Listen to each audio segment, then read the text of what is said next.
चलो आज कश्मीरी दम आलू बनाते हैं। मसाला पाउडर के लिए आवश्यक सामग्री: धनिया के बीज, जीरा, सौंफ, इलायची, दालचीनी। मसाला पेस्ट के लिए आवश्यक सामग्री: गर्म पानी में भिगोकर सूखी लाल मिर्च, भिगोकर सूखे काजू, दही, पेस्ट में मिलाने के लिए। अन्य सामग्री: उबले हुए छोटे आलू, नमक, टमाटर प्यूरी, जीरा, हल्दी पाउडर, लाल मिर्च पाउडर, कसूरी मेथी, जीरा पाउडर, धनिया पाउडर, क्रीम, सरसों का तेल, कटा हुआ प्याज, दही। एक पैन में सरसों का तेल गरम करें। उबले हुए छोटे आलू को सुनहरा भूरा करें और उन्हें पैन से निकालकर अलग रखें। उसी पैन में जीरा, कटा हुआ प्याज, अदरक लहसुन की पेस्ट और टमाटर प्यूरी डालें। जब तक खुशबू न आने लगे साथ में तलें। नमक, जीरा पाउडर, धनिया पाउडर, हल्दी पाउडर और लाल मिर्च पाउडर डालें। अच्छी तरह मिलाएं। जब तेल मसाले से अलग होने लगे गर्म पानी डालें और फिर से मिलाएं।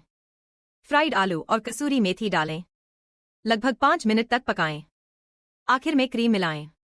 आपका स्वादिष्ट कश्मीरी दम आलू तैयार है। मजे करें।